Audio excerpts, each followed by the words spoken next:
queria chamar a atenção hoje para o fato político, digamos, político não, mas o fato do dia envolvendo o político brasileiro, o discurso do presidente Lula na COP. O discurso dele na COP, ele falou hoje, fez o discurso de abertura, e quando você presta atenção, né, o assunto é o clima, a COP28 é importante, está sendo realizada em Dubai, ele está lá, um discurso correto, não tem uma frase que você possa questionar. Ele fala que o planeta está farto de acordos climáticos que não são cumpridos. Quem é que vai dizer o contrário, né? O planeta está absolutamente satisfeito com os acordos climáticos não cumpridos. Precisamos de atitudes concretas. Quem dirá o oposto, né? Não é possível enfrentar a mudança do clima sem combater as desigualdades? Olha, é um ponto, de fato. Se você for pegar o que os países mais ricos consomem de energia e o que os países mais pobres consomem de energia, é uma diferença absolutamente brutal, mas brutal, per capita. E não é de se desejar que um país rico passe a consumir menos energia. Ele pode ser mais eficiente, né? Mas você vai querer que ele tenha o ar-condicionado dele ligado, os games, os celulares, se o carro for elétrico, é o carro elétrico e etc e tal, vai consumir energia. No entanto, quando você pega os países pobres, eles têm que melhorar. E se você combater a mudança climática e combater a desigualdade, deve combater a desigualdade, você vai ter países mais pobres consumindo muito mais energia. Então você vai ter um desafio ambiental ainda maior.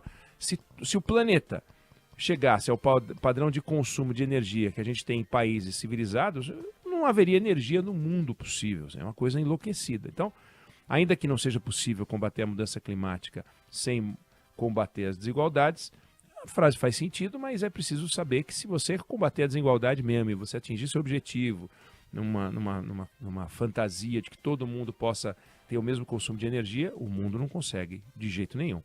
Aí ele fala: governantes não podem se eximir de suas responsabilidades.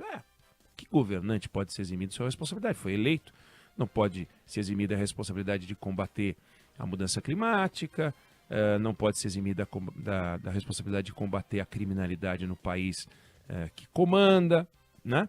Então você pega o Brasil, o governo Lula, não pode se eximir de sua responsabilidade de auxiliar no combate à criminalidade, né? Não pode se eximir da sua responsabilidade de ter responsabilidade fiscal.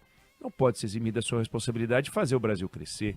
Não pode se eximir da sua responsabilidade de criar um ambiente de negócios que estimule a geração de emprego e renda. Nenhum governante pode, né? Ele diz: nenhum país vai resolver seus problemas sozinho. Fato. Estamos todos obrigados a atuar juntos, além de nossas fronteiras. Fato. O mundo já está convencido do potencial das energias renováveis. É hora de enfrentar o debate sobre o ritmo lento da descarbonização do planeta e trabalhar por uma economia menos dependente dos combustíveis fósseis. E aí, chegamos a um ponto curioso. O presidente acabou de dizer na Arábia Saudita que ele seria, que o Brasil vai ser a Arábia Saudita verde, né? E ele tinha dito isso em 2008, num discurso que ele fez na FAO. O Brasil chegou a fazer essa referência de que o Brasil seria a Arábia Saudita verde. E essa promessa, o sonho, praticamente destruiu o setor de etanol.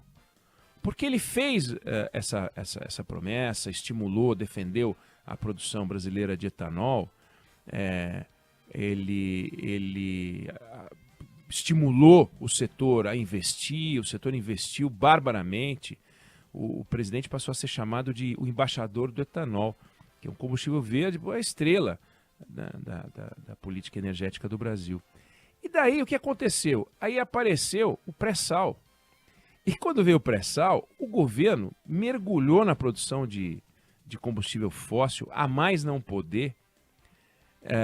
Depois veio uma política absolutamente irresponsável de subsídio, que quase quebrou a Petrobras e arrebentou o setor da Arábia Saudita verde. Então, não é a primeira vez que o presidente fala e o Brasil vai ser a Arábia Saudita Verde. E da última vez em que ele falou que o Brasil ia ser a Arábia Saudita Verde, ele deixou a Arábia Saudita Verde para trás e mergulhou na Arábia Saudita do petróleo normal. E agora entrou, né? Quer dizer, agora apareceu o convite para o Brasil entrar na OPEP+. É uma contradição.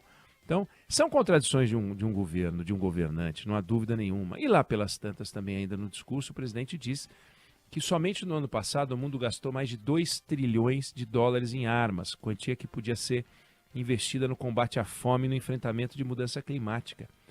É preciso que se diga, primeiro, que quando a gente olha esse número, 2 trilhões, a gente fica achando, primeiro, que todo esse dinheiro está sendo usado para bombardear a faixa de Gaza, né? Ou para atacar a Ucrânia.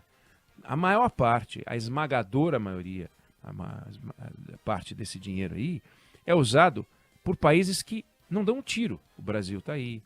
Os Estados Unidos, o grosso do dinheiro e do arsenal não é usado. China, o grosso não é usado. Se for pegar o grosso desse gasto anual, não é um gasto que foi aplicado em disparo, né? Não foi aplicado em disparo. Ele até pergunta quantas toneladas de carbono são emitidas pelos mísseis que cruzam os céus. Convenhamos, ainda que fosse zero a emissão, eu não entendi essa pergunta. Quer dizer, o míssil, se fosse um míssil elétrico que destruísse civis, tudo bem. Quer dizer, o problema é a emissão do míssil? Não, pouco importa se o míssil é carbono ou não é carbono, né? Se a emissão do míssil produz carbono ou não produz carbono. O problema é que atinge inocentes, crianças, mulheres, não há a menor dúvida disso. Agora, o mercado de armas, do jeito que é apresentado no discurso, soa como se fosse o mercado mais importante do mundo. E que esses senhores das armas, mercadores das armas, eles mandam no planeta. Então, para a gente ter uma ideia, a indústria de alimentos movimenta no mundo 7,5 trilhões de dólares. 7,5 trilhões de dólares. Dá 3 vezes mais do que o mercado de armas.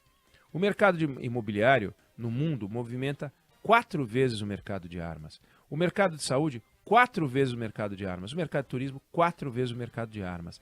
Estou querendo dizer que o mercado das armas e as armas destroem o mercado imobiliário, arrebentam com o mercado da saúde, destroem o mercado de turismo, comprometem, e também a produção de alimentos. Também a produção de alimentos. Basta ver que a gente teve um problema de fornecimento de fertilizante por causa da guerra, né? E a guerra produz estrago, conforme o lugar onde ela acontece, ela produz um estrago brutal no mercado de alimentos. Então, indústrias muito mais poderosas, 1, 2, 3, 4, 5, somam 40, 35 trilhões, dá 15 vezes o mercado, 16, 17 vezes o mercado de armas, perdem com o mercado de armas. Então esses senhores da não guerra, eles não têm força? É só o mercado de armas que manda no mundo? Não é verdade. Não é verdade. E para a gente evitar o mercado, essa guerra, e que sim, é muito importante que a gente busque a paz, a gente tem que fortalecer o comércio entre os países, porque países que trocam mercadorias não trocam bombas. Países que são democráticos de verdade não atiram um no outro. Você não tem guerra entre países democráticos. Não tem. E você tinha, no passado, guerra entre os países, ou as nações, ou os reinos mais importantes do mundo, porque o conceito de democracia simplesmente não existia. E se você for pegar no tempo, o estrago que as armas, ou melhor, o estrago que as guerras fazem, a gente tem muito menos estrago hoje comparativo do que tinha no passado. Muito mais, muito menos. E isso se deve ao quê? Ao equilíbrio que tem ligação com as armas. Parte desse mercado das armas garante que você não tenha guerra. Não é parte desse mercado das armas, todo o mercado das armas é usado para bombardear a faixa de Gaza, para bombardear a Ucrânia. Não é verdade, não é verdade. Agora, o discurso do presidente, retomando, é um discurso correto, é um discurso acertado. Não dá para um presidente, abrindo um discurso desse, não falar o que ele falou. Nenhum país vai resolver seu problema sozinho. O Brasil está disposto a liderar pelo exemplo. Fala do compromisso com a redução de queimada. fala do sentimento de urgência, diz que não existem dois planetas Terra, que só tem um, e somos uma só espécie, humanidade. Então, um discurso todo bonitinho, todo arrumado, todo certinho. Mas é preciso que a gente, ao ouvir o que o presidente fala, saiba o seguinte: essa COP não tem a presença dos 3 maiores produtores de energia e maiores consumidores de energia do mundo. Né? Não tem a presença dos Estados Unidos, não tem a presença da China, não tem a presença da Rússia. Essa COP, ela está discutindo, e é importante que discuta, é fundamental que discuta, mas os países têm seus desafios. Por exemplo, o Brasil tem a margem equatorial para explorar. Nós não vamos explorar a margem equatorial onde há um outro pré-sal. Nós vamos deixar essa riqueza debaixo da terra para deixar a pobreza acima da terra. Nós vamos simplesmente permitir que as pessoas que vivem naquela região fiquem com fome, fiquem na miséria, com pouco investimento em educação e saúde. Nós temos que investir em saneamento. Temos que investir pesado em saneamento. E nós temos dinheiro, o dinheiro está debaixo da terra. Se a gente investir em saneamento, a gente tem o retorno. O retorno é a saúde. Pessoas mais saudáveis vivem mais, produzem melhor, podem estudar se a gente tiver dinheiro para investir em educação. Então, não adianta falar só da condição climática, da mudança climática, da meta climática. Isso é uma variável que tem que estar na equação, como tem que estar responsabilidade fiscal, como tem que estar a busca do emprego, o juro baixo, a inflação baixa. São metas. Não dá para a gente imaginar que todas as metas do mundo são atingíveis, mas a gente tem que buscar uma meta que tem que entrar nessa equação, que é o enriquecimento ou o desempobrecimento da nossa sociedade. Da nossa sociedade, a sociedade brasileira. A sociedade brasileira não pode viver de bolsa. Não dá para viver de Bolsa Família. O nosso orgulho tem que ser tirar as pessoas do Bolsa Família. Mas para tirar as pessoas do Bolsa Família, a gente tem que combater a miséria. Combater a miséria passa por produção de riqueza. A produção de riqueza está em várias frentes. Algumas delas, sim, vão criar desafios. Por exemplo, a margem equatorial que eu acabei de citar. Temos que pavimentar a estrada. Pavimentação de estrada gera discussão ambiental também. A gente tem várias discussões ambientais envolvendo ferrovia, envolvendo rodovia, envolvendo geração de energia, infraestrutura. E nós vamos ficar num país que não tem infraestrutura, enquanto os outros países têm, e os outros países vão enriquecendo, e os outros países vão investindo em patente, e os outros países vão investindo em pesquisa e desenvolvimento, e os outros países vão investindo em formas de ganhar dinheiro em cima da gente. Aí tudo bem, os americanos, os alemães, os chineses, os coreanos, tudo bem, eles se entupirem de ganhar dinheiro, tirando patentes, prêmios Nobel de tudo que é lugar, e nós aqui pendurados, fazendo discurso. Nós queremos impressionar o mundo. Esquece. Não temos que impressionar o mundo, não.